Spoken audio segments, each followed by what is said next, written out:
Barbara McBeath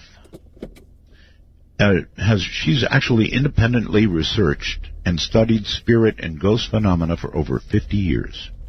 She has conducted lectures, presentations, conducted ghost tours at locations where the ghost phenomena has been experienced by many different people over many years. She's also been a co-spokesman on behalf of the Ghost Investigators Society. You know them well, in a USU documentary on television and radio. Barbara will be with us alone tonight. You will hear things you have never heard before.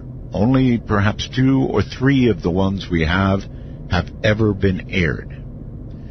Barbara's leery of anybody who claims to be a so-called expert in any aspect on the subject of ghosts and hauntings. She believes there are too many unknowns about it. Anyone can claim a title.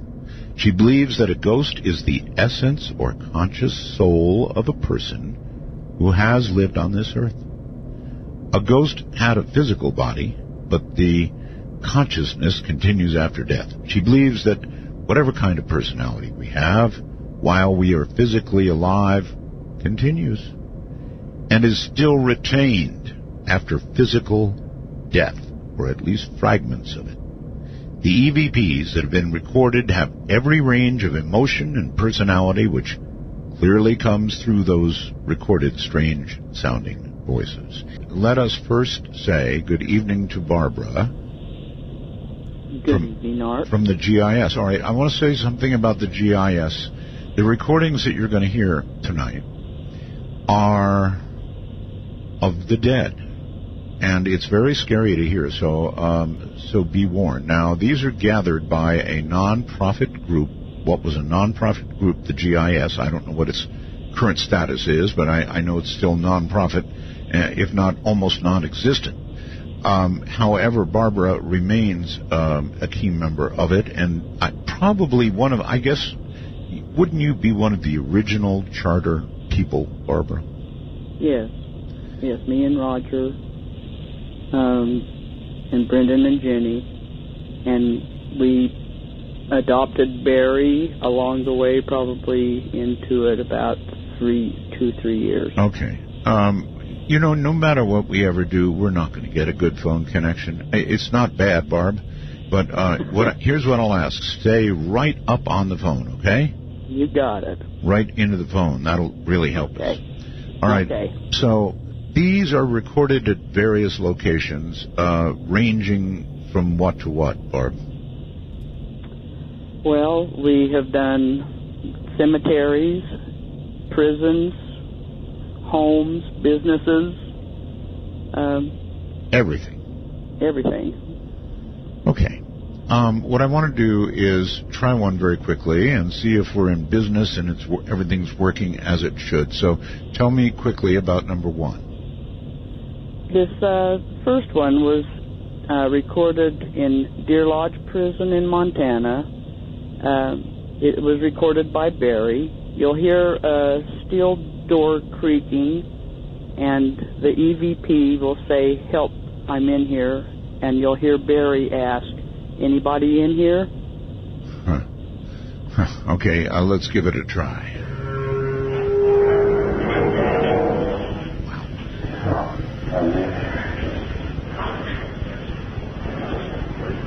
Anybody in here?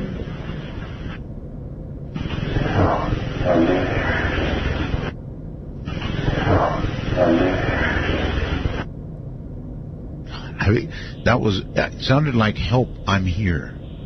Is that what it was? We hear, "Help, I'm in here." Help, I'm in here. Yeah, help, I'm in here. Sure enough. I hate to do this because, but I have no choice. Again.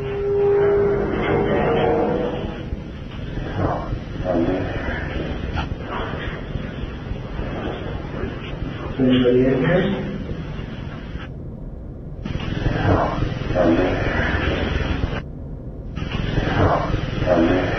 Oh, God, no question about it.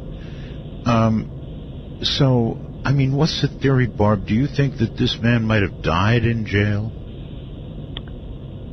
I believe if he did not die in that prison, that's where he returned after he died. Really? I believe his spirit is still in that prison. That's Which is a creepy. horrible thought. Yeah, it's a horrible thought, is right. In other words, you do your time, and you do your time. Gee, maybe he didn't do enough time, or he passed too quickly, so cosmically up there they made him continue to do time, huh? That might be just where he lived most of his life. That might be all he knew. Okay. I can't imagine prison being a very happy place in the first place. So it seems like, to me, this is my own theory, but I think that people return to locations that they haunt, that they were connected to in life. All right. Well, we have a richness, many of these not played ever on the air before from the GIS. So let's quickly move on to the next one.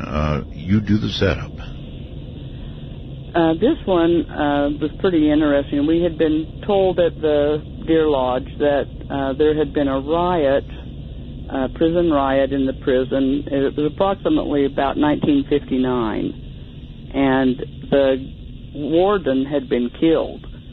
And there was 2 of the prisoners that was up in this prison tower, and the police, sheriffs, and people that were trying to get this riot under control fired a grenade up into this tower where these 2 prisoners were that were hiding out, that were holding out. And while we were investigating this prison, you're going to hear Barry and Brendan.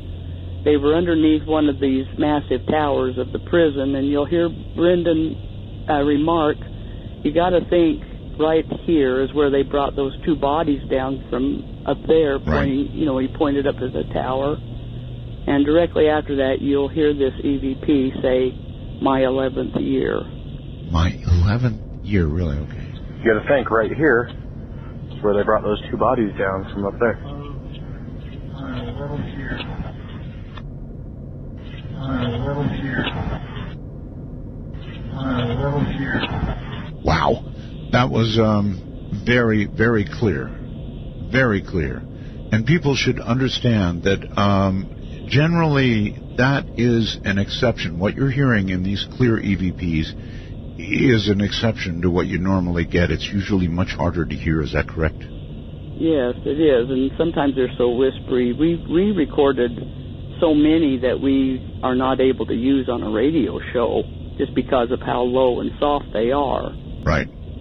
So what we're going through tonight is from years past, cream of the crop, most of them never heard on the radio, I would say, huh? Yeah, I believe so. Most of these have not been heard. Okay, let's go one more very quickly. This was also done in the prison, and this was recorded by Brendan. Him and Barry had entered into this main room of the maximum security building. And in this clip, you're going to hear Brendan say, I'm going to go see if the cell door is open.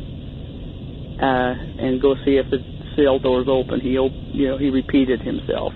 And right. As Brendan is walking to the cell, this EVP says, let me out of here. And we argue on what it says. It either says, get me out of here or let me out of here. Let's let everybody decide. Here we go. I'm going to go see if the cell door is open. Yeah. Let's see if the cell door is open.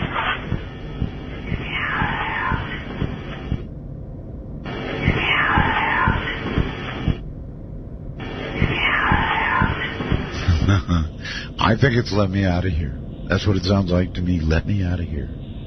Wow. Yeah, there's discussion between us on what it's saying.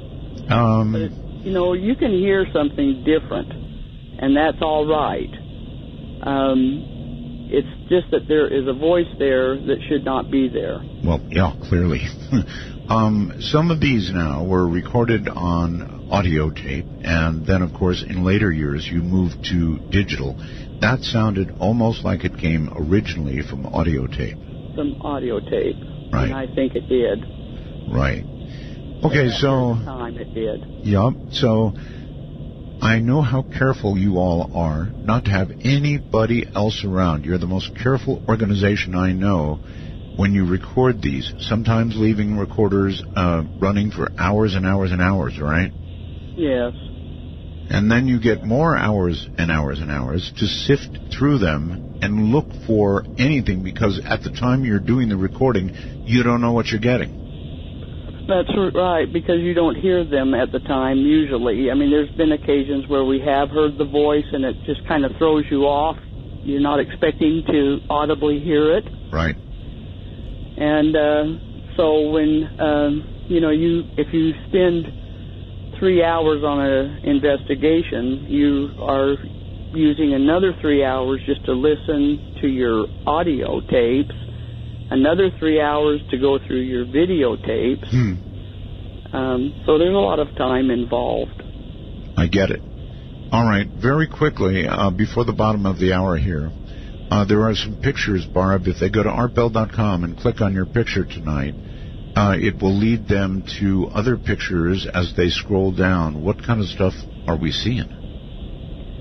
Well, we call it super ecto. We were in an amusement park that's located in Utah, and we were in a pioneer village where they've brought in old buildings and old houses and stables, and there's no rides or amusement rides in this area. And Roger took a picture of a buggy and stable, and that was it was at nighttime, and we call it a supercharged ecto. We don't know what else to call it. Okay. That first one. The other one is ecto. It kind of looks like a face. You can see eyes, nose, mouth, shoulder. You mean ectoplasm? Yes. Uh-huh. Yeah. Ectoplasm. Okay. And so it's an actual spirit we're seeing there. That's what I believe, that something's starting to materialize and form. And then the next one, the next one freaks me out. What's that? We were doing an investigation in an old building. It used to be an opera house, and that's now a restaurant. We were down. We had gone down into the basement under the floor. You can see how the floor actually slopes down, like how the theater's floors go down to the stage. Sure. But we were coming up, and Roger took a picture in the kitchen. And what you should see there is actually the stoves and the refrigerators and things in that restaurant kitchen. And there's these three figures. Roger calls them my three sons, but there's three figures there that shouldn't be there. Now to the phones we go, and hello there. Thank you so much for holding so long, and welcome to the program. Thank you, Art. How you doing? I'm doing well. What part of the world are you in? Well, I'm in New Jersey now. I just moved here. I recently retired from Las Vegas Metro Police in July. Oh, you were one of ours. Yes. Yeah, for 15 years. All right. So tell me what happened. So at the time, it was a few years back, I was working for a team as a saturation team, and we're two-man units. Usually Metro's single man. Mm-hmm. And we were down on the strip working on a Friday, and it was busy, and me and my partner were tired, and we just kind of wanted to go chill out. So we jumped in the car, and we took off towards Lake Mead. And as we're going down, we didn't get all the way down to there. We got to about Boulder Highway and Lake Mead, and we pulled off, and there's a road called Pabco Road, and that road actually goes all the way around out to the desert. Mm-hmm. So we pull off into the desert, and we kind of just pulled around and turned the lights off and just turned on the parking lights and just sat there and started chilling out. Now I'm driving, and my partner's sitting there, and he's on his phone. And as I'm looking, just illuminated to our right, I see somebody walking towards us. And I said, oh man, we just didn't even want to get bothered. So this person's probably about 25 yards away, and they're walking from my right to left. Yes. So I tell my partner, I'm like, hey, heads up, there's somebody coming. So he looks up, and we see, as he's getting closer, we see a female. She's probably about 12 to 15 years old, short brown hair, and she's dressed in like 1950s. It almost looked like a poodle skirt or something. It was kind of light brown. And so now she's walking in front of us, and she's right in front of her car, and she's not looking at us. And then as she gets to about past my window, I look down, and she doesn't have any feet, and she's just walking by, but I can see her skirt moving. With no feet. Like, no feet at all. God, I didn't pay attention to her. What is when a law enforcement officer sees something like this? What do you do? Well, well, my partner goes, "Is that real?" I said, "I don't know." Well, by the time I turned the spotlight on, she was gone. There was nothing there. We're in the middle of the desert. They're not even scrub or anything. It was like a construction area. I take it, though, she was close enough, you got a good look. Oh, I could identify her in a lineup. And in fact, I'll tell you how busy we were. It was, that happened, and we kind of just like, okay. I mean, it's Las Vegas, and we deal with that kind of stuff. It's kind of weird. So, I don't want to think that, but okay. Well, so we go on about our day, and I actually kind of forgot about it because it got really crazy that night. And about a couple weeks go by, and we're in briefing, and they do electronic briefing where they show it up on the wall, and they're going through the slides. And Las Vegas Homicide just came out with a thing where they wanted us to review all the cold case files. Right. So they're coming up, okay, this week's this week's that, this week's that. And I'm no one's really, we're kind of paying attention. And they popped this one up, and as soon as I saw the picture, I was like, that's the girl we saw. Oh, my God. I didn't even read the rest of it. I was like, I know. I was like, she was murdered in Henderson. I know she was. It had to have been near Boulder Highway and Papco. And I looked at it, and sure enough, that was her. When had she been murdered? Did you, obviously you looked into the date, I'm sure. Yes, it was 1975. And they don't know exactly where she was murdered, but she was found out by the Henderson Ponds near there. And I guess she was last seen walking down Boulder Highway. Well, they do say that, people who go in that violent way tend to be stuck here somehow or another. That's some story, brother. It was, and my partner happened to be off that night, and I texted him the picture of that girl, and he freaked out. Oh, my God. Do you still keep in touch with your partner, then? Yeah, in fact, he was just texting me, and I told him to listen. He's still active duty out there, so hopefully he won't have to go through a psychological eval after this, because they're going to figure out who this is. I'm sure they will. I so appreciate your coming on with that story, and I can understand why you'd be hesitant to tell it, and you would never tell it on active duty. No, never. Wouldn't want to make out that report. No, never. I thank you, my friend. All right, take care. Take care. Let's take one more quickly. Hello there. You are on Dead Air. Good evening, or it's Ed from New Jersey. How you doing? Hi, Ed. New Jersey, back to the East Coast again. All right. Good to be talking to you again, sir. Okay. Well, my story takes place in the mid-'80s. I was about 10 years old. I was at a buddy's house after school. His father was doing some yard work, and digging pretty deep for what he was doing. He came across something, didn't know what it was. Ended up being a coffin. A what? A coffin. A coffin. A coffin. Oh, now, this God. This was the inner city in New Jersey. Homes were from the mid to late 1800s, early 1900s.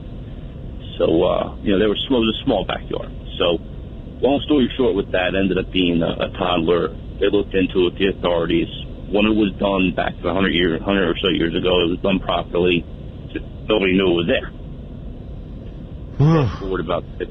Not what I want to find when I go digging in my backyard. No. So it was an infant. Yeah, I believe it was around 18 months old. Boy. So, I would assume all you found would be bones at that point, of course. Well, I wasn't there when I opened it. Consider yourself lucky. Yeah. Oh, yeah. Any activity at all after that? Yes.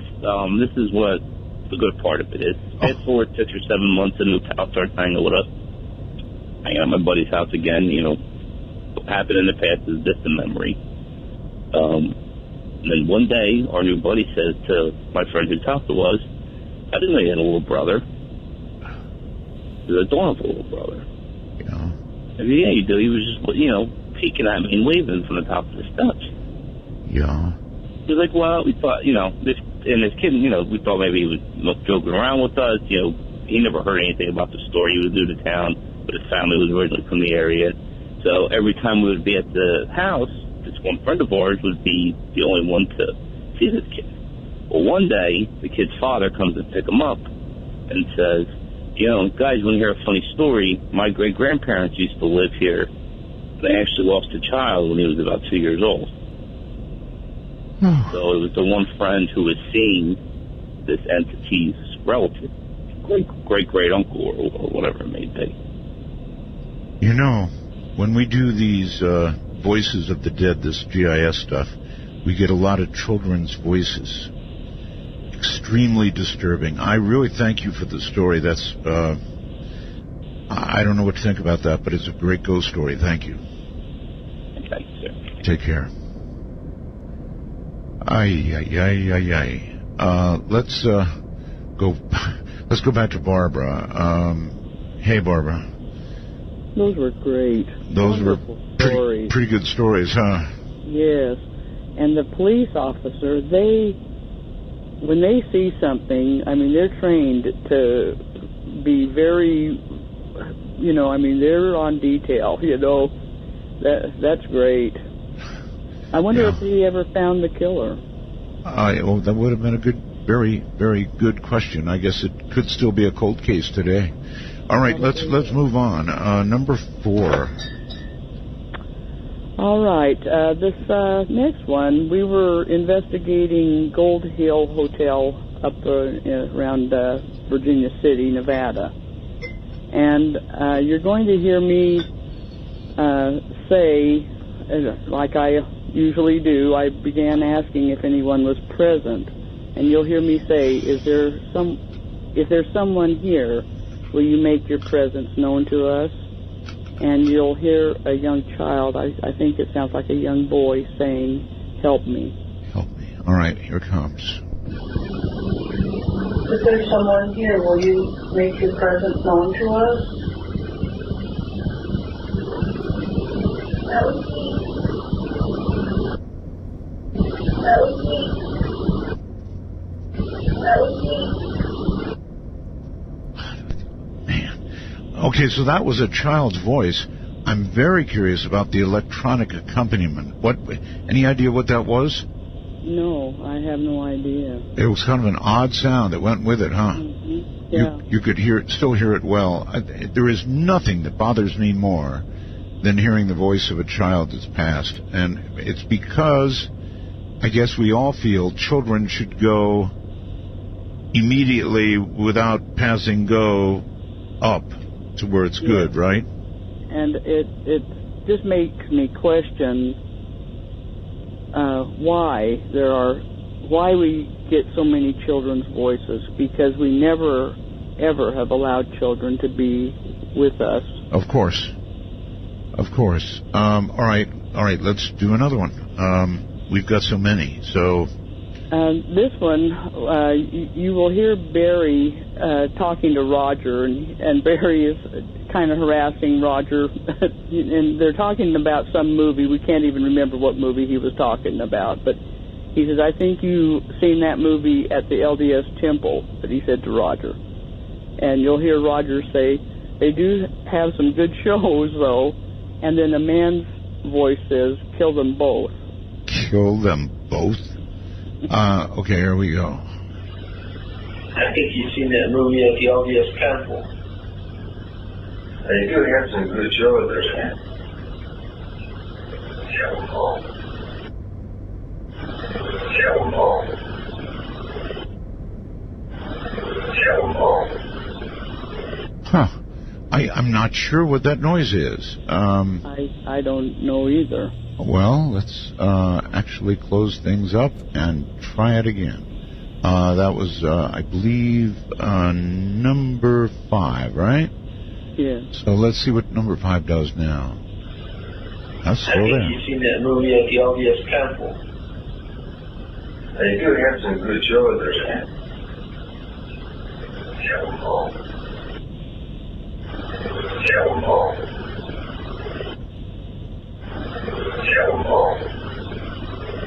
Okay, well, that's still, unfortunately, it's very, it's still, through all of that, it's very easy to hear. I'm wondering, just let me go back very quickly and play number 1 to see if it has that noise on it. Now, you see, that's as it should be, the cell door opening. That is exactly as it should be. So we'll see if we keep getting that noise. I certainly hope not. Perhaps we'll move out of it, but because without it, it would be a lot clearer. Yeah. Kill them both. Kill them both. Jeez. All right, let's try number 6 just to see if this is hanging with us. Okay. And it could just be the Gold Hill Motel or Hotel. Who knows? Yeah, that could be. We were in the living room area of this Gold Hill Lodge, and you can hear me say, "If you can speak, will you speak so I can hear you?" And it's a child saying, "Mother." Oh. All right, here we go. If you can speak, will you speak so I can hear you?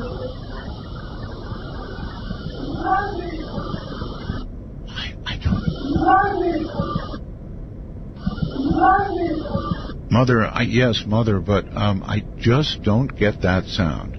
And we'll kind of examine during a break coming up what that sound is. In the meantime, let me quickly go to Skype and Israel. Hello, Israel. Yes, hello? Hi. Do you have a ghost story for us?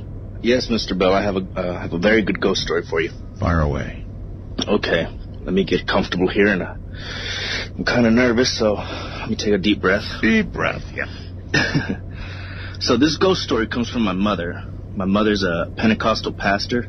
Right. She's never told a lie to me ever in my life, so I have to believe her on this, and it's very hard for me because I'm a very rational person, and this is a very weird story. So let me take another deep breath here. Okay. So this ghost story took place in the mid-'60s. My mother was traveling around, and she found herself in the capital of Honduras. I believe it's called Tegucigalpa. Mm-hmm. And she was traveling around with some friends. And some of the friends, they worked at a resort, a hotel resort. This hotel resort was under renovation. So they go there. They say, let's stay the night here. And the ones that worked there, they went ahead and stayed in their quarters, in the employee quarters. That was downstairs on the first floor, in the kitchen area, next to a jukebox. This jukebox was unplugged for the renovations. It was also next to a dining area with many chairs and tables. Right. My mother was staying on the third floor. She just had a room there, I guess because of the renovations and whatnot. And on the fourth floor was staying a mother and her child. This was going to come into play. Okay. So my mother, she goes to sleep. Everybody goes to sleep. And I don't know what time of night, but middle of the night, my mother wakes up and she sees this dark figure above her. She says that this dark figure, excuse me here. You have to understand, I'm kind of nervous here. I get it. No problem. So this dark figure above her, it's wearing 1920s, early 20th century tuxedo kind of thing. Kind of roaring 20s tuxedo kind of thing. This thing has old eyes, dark beard, is just looking at her with hate in its eyes. It reaches down and grabs her by the throat, okay?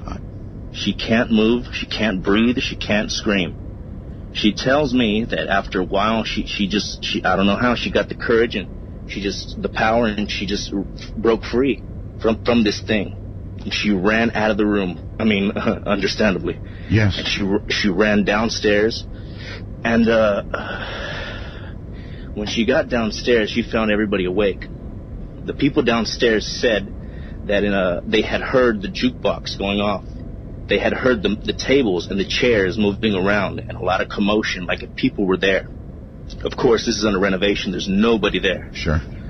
So they're there. Of course, they're freaked out. And then all of a sudden, they start to hear the baby crying. They run up to the 4th floor. They can't open the door. My mother tells me that the mother had left the baby in the crib, had locked the door, and had left for some reason. Yeah, I mean, Mother of the Year, right? Right. So they force the door open. And when they force the door open, they find the baby on the floor on a neatly laid out blanket. Someone had just laid out a blanket neatly, put the baby on top of it. Yikes. Yeah, and when they tell the mother said, no, the baby was in the crib, I locked this door. And, of course, everybody is very freaked out. Of course. So they all come to the agreement that they're going to sleep in the same room, and they're just going to sleep out the night. See, that's very rational to me. I would too. Yeah, yes, sir. And, I mean, that's the end of the story, Mr. Bell. I mean, they just slept out the night in the same room, and that's what happened at that hotel. So somebody must have tenderly held or moved that child. How in the world could anything like that happen? It's very weird, and like I said, I'm not the type of person to believe this, but this comes from my mother, who's never lied. She's a Pentecostal pastor, and it's very hard for me to... Oh, I believe you. I just don't understand or even begin to understand the forces involved.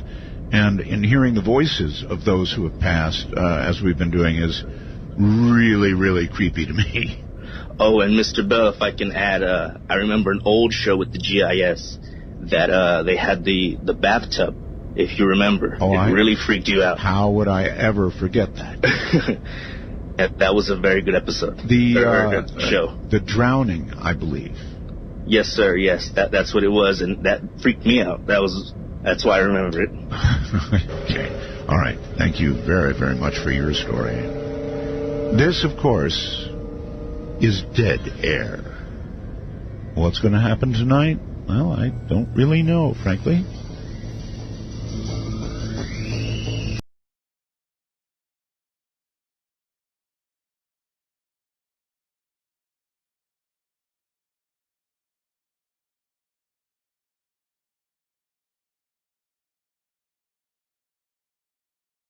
Does fear excite you? Welcome to Dead Air. Worldwide on the internet, this is Midnight in the Desert with your host, Art Bell. To call the show, resolutely dial 1-952. Call Art, that's 1-952-225-5278. Indeed. All right, ladies and gentlemen, we're going back to Barbara McBeath now and more Voices of the Dead, and that really is what you're hearing. You're hearing voices of the dead, and it really becomes very, very disturbing for some people to hear this. And I checked, Barbara, it looks like we're out of the bad audio territory. Those just had it on it. So number 7 coming up. Tell us about number 7.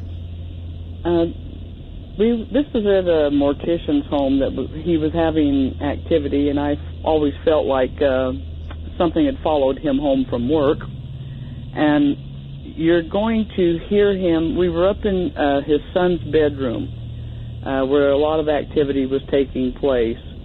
And you're going to hear the mortician say, can you see him while he's here? Can you see the lights? And you will hear a voice. And we have a dispute on what it says. Some of us think that it says, I don't know if I want to live, and the other one says, I don't know how I'm going to live. Okay. So I guess first choice would be, I don't know if I want to live. Here we go. Can you see the lights here? Can you see the lights? No, that's on the left. No, that's on the left. No, that's on the left. Oh, man, that's clear. I don't know if I want to live. I think that's very clear to me. Is it? How does somebody on the other side If that's where they are, I don't. You know, I mean, that's a statement, right, Barb, of somebody who is probably alive. A statement, or somebody who is very recently dead and doesn't know it yet. Or the mind is continuing, and they want it to stop, and they're still, as far as they're concerned, they're still alive because their consciousness is all right. still going. One more time from the other side. Can you see the lights here? Can you see the lights? No, that's on the left. No, that's on the left. No, that's on the left. Totally creepy, Barbara. I don't know if I want to live. I don't know if I want to hear that one again. I want to emphasize to everybody that your organization is pristine, as are you, Barbara, ethically, in every way you can imagine. This is the real McCoy you're hearing. These people have done a fabulous job with thousands upon thousands of hours of work. Think what you will of what you're hearing, but there's nobody around making these sounds. There's no fakery about what you hear going on. Number 8. On this one, this was recorded at Indian school, where they would take children, American Indian children, off the reservations and bring them to this school, and this is where they would live also. And we were there at this location. There is no other voice that you'll hear. It's just the EVP, and it sounds like it says, "I don't want to come. I don't want to come back." Okay, I don't want to come, or I don't want to come back. Listen carefully, everybody.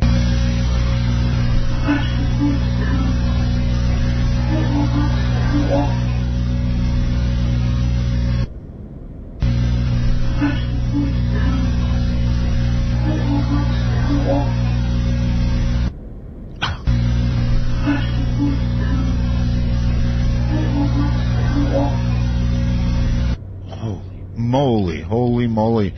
Barbara, so obviously a lot of hum in that one, but also obviously very easy to hear. I don't want to come, I don't want to come back. That's exactly what I hear. Now, maybe that is suggestion, maybe not, but it sounded extremely clear to me. The hum was the only problem with it. Very sad. Very sad. Yeah. I don't want to come back. I don't want to come. I don't want to come back, which could mean, I don't know. Do you, after you get these, Barb, particularly these disturbing ones, do you try and analyze what they might have meant? Well, it could mean so many things. To me, the Indian school wasn't a very happy place for those Indian children to be. They weren't allowed to speak their native tongue. They had to speak English. They couldn't practice even their religion at this location. So it was a very sad place. Okay. How do you maintain your composure, Barbara? I guess you've done it for years, but still in all, hearing this stuff puts a big chill down my spine. So how do you maintain composure? Well, it's something that I have never been afraid of this. Just my upbringing, I'm very used to this kind of thing. The thing that's different is the technology that is allowing me to be able to hear the things that I'm able, able to record. Sure. Okay, let's go on. Let's go on. Number 9. This one is Brendan. This was at the mausoleum, and you'll hear Brendan say, "Hello, is anyone here?" And this EVP was recorded. It's cold. It's cold. Yeah, cold. Here we go. Hello, is anyone here?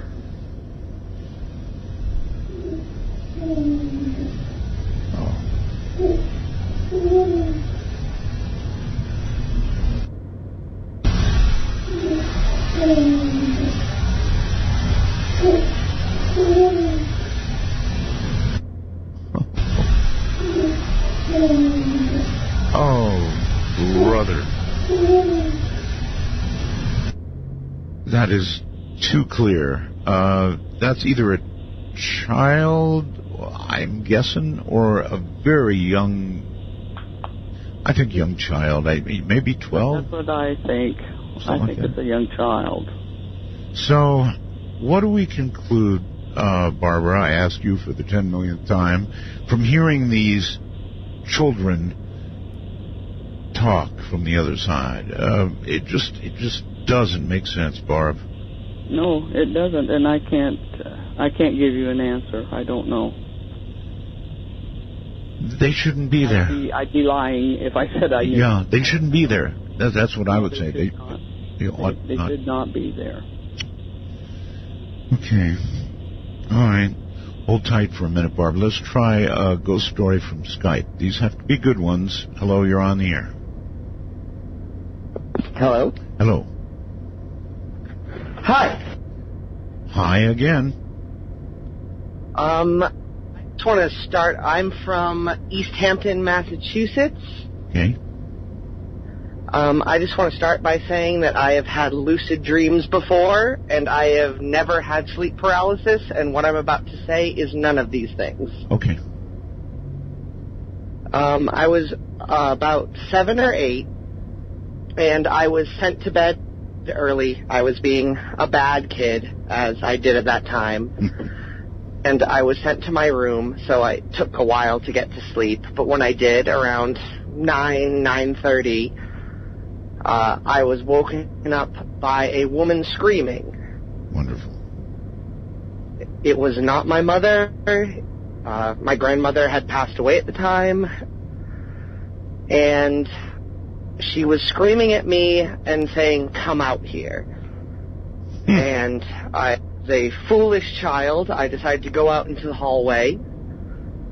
And in the hallway, sitting on a rocking chair that was not there before, I saw an old black woman. Good Lord.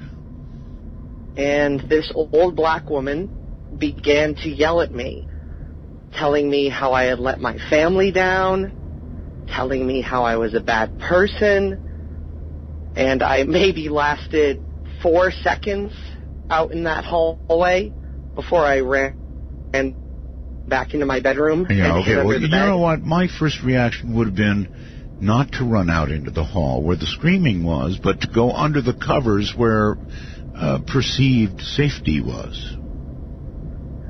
As a 7-year-old, I must have thought that you were being whatever ordered. happened to me, I'm safe, because my parents were in the hallway right across the way. Wow. Okay, well, I don't know what to say about that, except you were one brave little 7-year-old. I'm much less brave now since then. I take it that eventually this older black lady was just suddenly gone? Yeah, never again any haunting things in my house. My mom used to say that my godmother was there when a wine glass broke, but I never felt the same feeling of this woman since that one time. I'm sure you're not looking forward to it again. So, listen, thank you very, very much for the call. I appreciate it, and I appreciate the brevity and the particularly scary nature of the call. Okay, so let's take one more, shall we? Very quickly. Let's go to the phone line and say, hello, you're on the air. Hi, this is Wendy in Sequim, Washington. Hi, Wendy. Barbara's listening to your story as well as am I, so go ahead. Okay. Well, this starts off with a Ouija board, and my brother was living in a house which was a very large farmhouse originally in a part of California called Rancho Cucamonga Upland area. Oh, yes, I know it, yes. Yes. And anyway, there was like 6 or 7 different apartments in the place that he lived in that had all been carved out of this house. And he was using a Ouija board and started to communicate with this something he wasn't aware of what it was, but he was being alarmed that there was something in the house that was in danger, that there was going to be a bad thing that was going to happen in the house and was driving him in his dreams, even when he wasn't on the Ouija board, to trying to find out what this was. He finally started to get a sense that there was a family living in the house, and the father had been really abusive, and there were like 6 or 7 kids, and apparently the 2 smaller of the kids were abused. I don't know exactly to what extent or all the details on that, but anyway, the house was a place that was very sad because also at some point later the house had to be sold. My brother looked all the records up on the house later. The house had to be sold, and so actually because it was a depression, people often took their riches and they buried them someplace in these homes, thinking that they would be able to come back to them. Sure. And so there was this big treasure in the house, is what this Ouija board was telling him. And there was different players that were different roles coming on the Ouija board. One time it was a little girl, one time it was the father who was very abusive and angry. And so it was a huge drama playing out, you know, with my brother and this Ouija board. In the meantime... So what was he trying to do? Different times reach back and get the same person so he could find out where? Yeah, he was really sucked into the story. He was curious. He felt, the other thing was he always appreciated something older, you know, the heritage part of life. Yes. And not very many people do that, really. So because he was sensitive to that, he appealed to them, and they appealed to him. And he was also lonely, living alone. And I think that probably didn't help things either. But there was just this wanting to reach out and communicate. Okay. Anyway, on with the story. So anyway, he does eventually is driven. He tells the landlord he's worried. There's some kind of he thinks maybe it's an electrical problem. You know, he's trying to solve it like Sherlock Holmes, right? You could call it an electromagnetic problem, I guess. Yeah. So anyway, of course, I think he's he tells me these stories. I believe that he's sane. I don't think he has. I have no reason to believe that he has lost touch with reality. Okay. Let's just put it that way. That's fine. Anyway, so he finally ultimately does get the landlord to start looking around, and they do find on a very hot, there's this really urgent messages from the Ouija board telling him, time is of the essence. You must, driving him to tell, to find out what's wrong so the house doesn't burn down. And that's what they're trying to tell him. The house is going to burn down. He doesn't know why. He's terrified. His whole place is going to burn down. His birds, maybe the spirit was worried about the treasure. Well, that's kind of a twist about the treasure. So you're getting hot there. I'm sorry. Proceed. You got the good guts for these kinds of stories, don't you? After all these years. Anyway, so the landlord does, okay, you're crazy, but I'll go and I'll look around, I'll check everything. So sure enough, 100 plus, how hot it gets out there, right, regularly. Sure. And it's an old house, 100 plus years, well, not quite 100 years old, but it was pushing 100 years old. Lots of little hacks everywhere to make it in the depression so people could rent it as an apartment all over the place, right? So it's probably Chevy parted, if you will, if anyone knows what that means still. So he goes up to the attic, and it's over 110 degrees in the attic. And sure enough, there's a faulty water heater up there. Oh, Lord. And had they probably not gone up there, the house probably would have burned down. But that's not the end of the story. So David goes, wow, could you believe that? I saved the house from being burned down. And, right. Well, and he didn't tell the landlord really all that was going on, obviously, because he didn't want the landlord to think he was nuts, right? Of course not. So then later, I think he's nuts. I'm thinking, oh, gosh. And my mother, to just tell you a little bit about our family, she's a clairvoyant.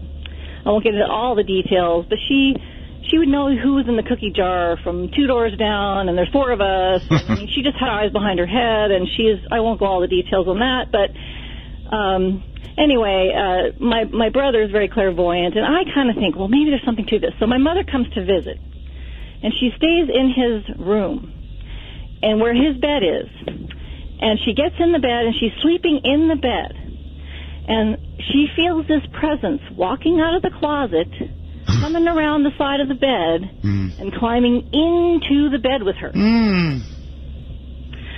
And my mother actually didn't feel threatened at all because she's so clairvoyant that she knew immediately that this was a child that wanted to get close to her, that had known her son but didn't feel comfortable with a male person. Okay. And maybe didn't have much close, personal relationship with the mother, but needed a mommy, her being a mommy and all. Got it. And so she kind of reached out, emotionally to reassure this child, But then she told my brother, geez, Dave, Anyway, so we all believed him. There's no reason not to believe him. There was a treasure. They were trying to drive him through the Ouija board, but the last part of the story, I think my brother's kind of maybe a little off. Maybe he's spending too much time alone, etc. So I'm spending a lot of time with him, and I'm sitting up on he's moved from one apartment in the place to another one upstairs. Yes. And I'm sitting upstairs, and there's 3 people on this futon with all of our backs up against the wall. And my brother's sitting across the room. We're all talking, right? Yeah. And what we don't know about the house is there was a staircase in the house that had been gutted. It had been taken out, But originally the plans had had an elaborate staircase like many of these homes did with the big, newel posts all the way up. And it had been gutted, though. It wasn't there anymore. All right. We're kind of running out of time here. Okay, so I'm sitting there, and I feel so clearly as day some kid sitting with their back up against the stairs, pounding on my back up against the wall. Wow. Yes. And I look to my right, and the 2 people don't feel it. I mean, I heard it. I felt it. I turned, and with my chin dropped, the people next to me, literally next to me, did not feel it, hear it, or understand what I was so alarmed about. Okay. I looked at my brother. We both smiled. God, what was the treasure? Well, we never found the treasure. He searched, never found it. Okay. Thought it was a Rolex watch from the 20s. All right. Thank you very much for the story. I would have liked for the treasure to have been located, but that much communication on a Ouija board, well, frankly, even a little communication on a Ouija board is a very, very, very bad idea. Barb, welcome back. Thank you. You agree, by the way, on the Ouija board? Oh, yes. It's not a toy. It's not a toy, and so many people treat it that way, don't they? Well, it's how it's promoted. Uh-huh. Barb, you and I are both getting up there. I don't know how old you are, and I won't ask because you're a lady. But, I'm 70. I'm hearing footsteps. I know eventually I'll be on the other side. Is it your intent, Barbara, to try and communicate when you get there? Yes. I have every intention of doing my best to let people know that I am still around. I've always told my brother, if you feel somebody tap you on the shoulder and you turn around and nobody's there, it's me. I've always told my wife to watch the ceiling, and she usually slaps me. All right, let's go to number 10. Number 10. All right. This was in Rollins Penitentiary. We did this prison many times. We were in the death house recording, and we had Fox News with us at this location. Wow. I think it was around Halloween time. Okay. And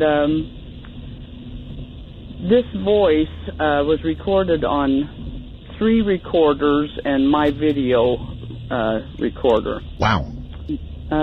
This one was recorded, I think the one that's on the website was done by Jenny, but everybody picked it up, and she was in a different location than me and Barry and Roger. That is so interesting. 3 devices picking it up.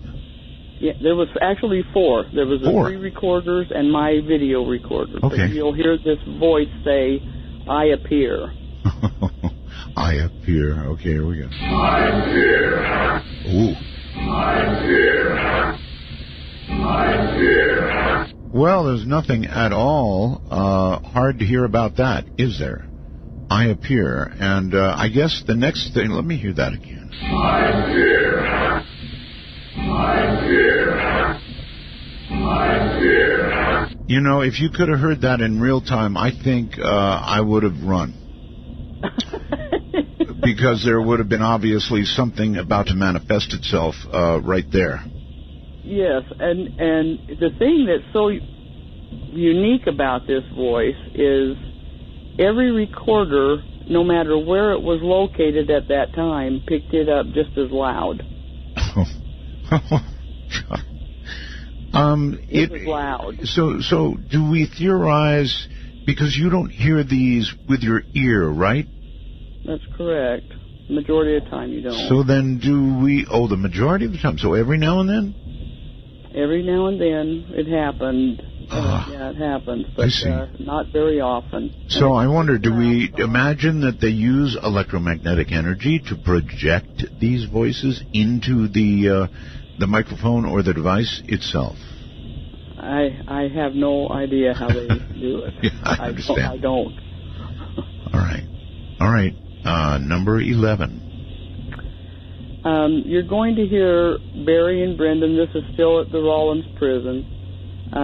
They were walking into the solitary confinement area, and they hear Roger talking in another section of the building. And Brendan asks Roger, you're gonna hear Brendan ask Brendan asks Barry, who's Roger talking with? Who's he with? And Barry responds sarcastically, he could be talking to somebody and have nobody with him. and the voice that recorded, it sounds, it's upset, and it says, "You lose again, coward." Really? Okay, here we go. Who's Roger with then? Who's talking to somebody? He could be talking to somebody and have nobody with him.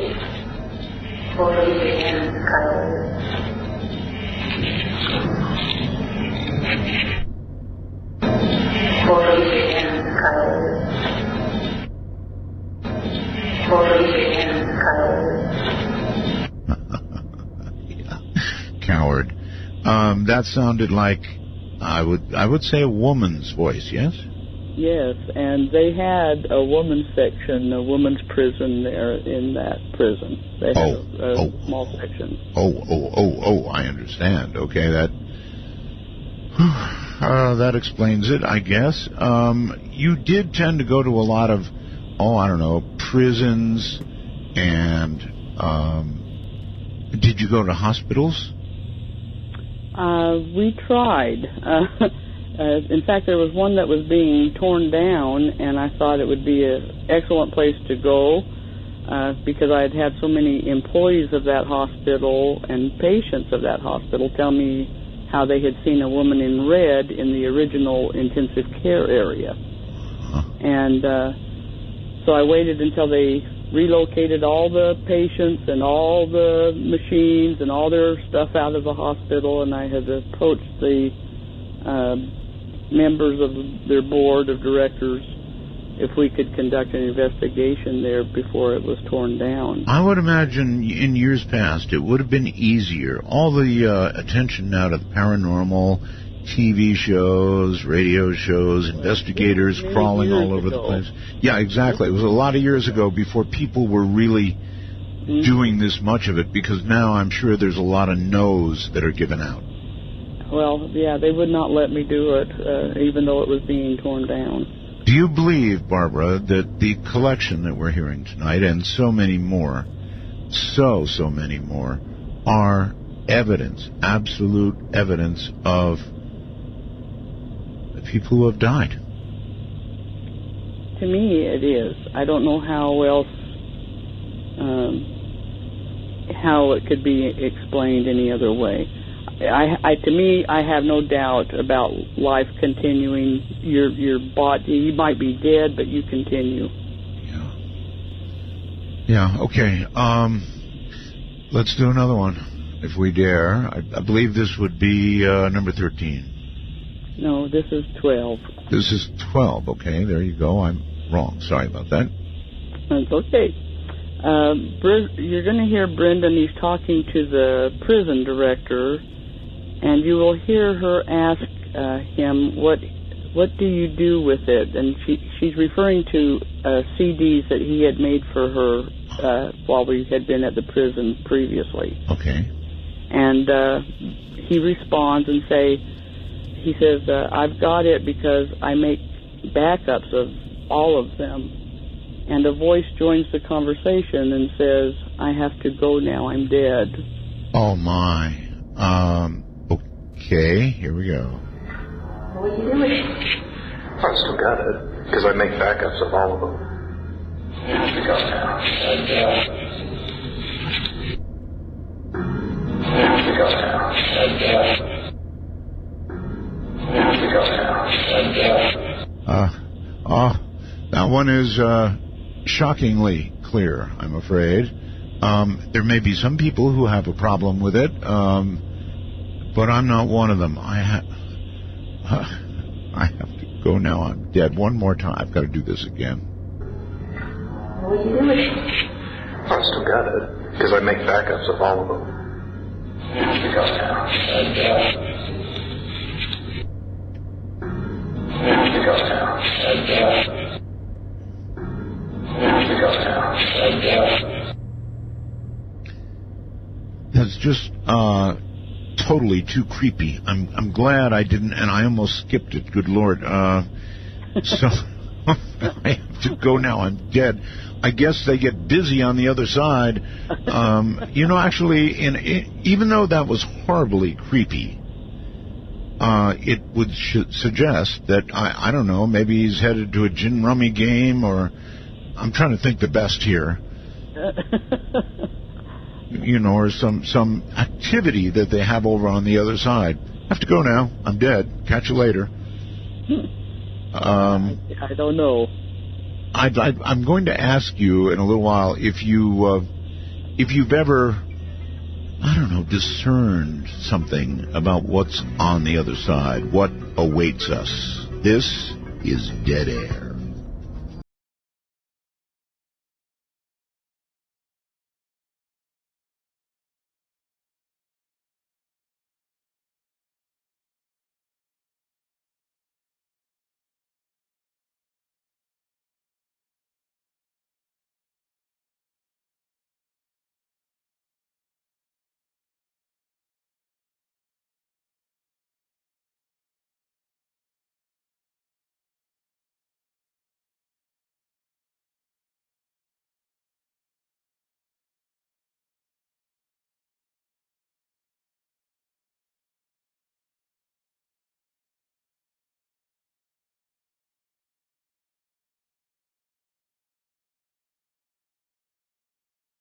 The dead.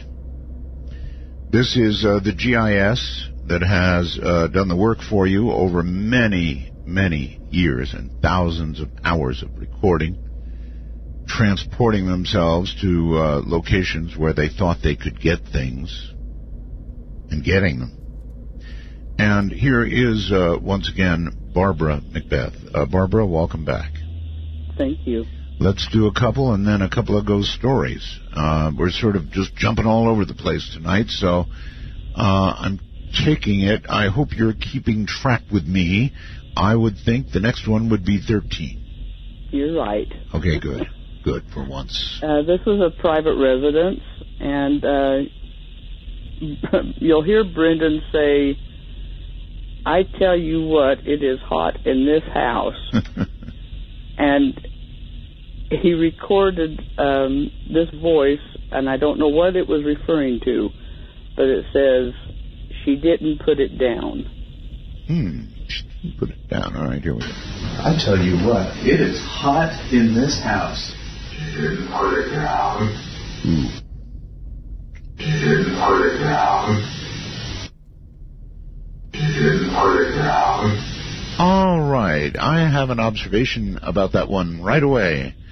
And that is, not only is it clear, but it's almost too clear. I mean, it's almost like, somebody was in the room actually saying that. Of course, we have no idea what it means, and I trust you implicitly, Barb, but if I didn't know better, I'd say that's, like somebody in the room. That's how clear it is, although there is a certain sound that comes with it. It's a little bit unnerving, huh? Yes.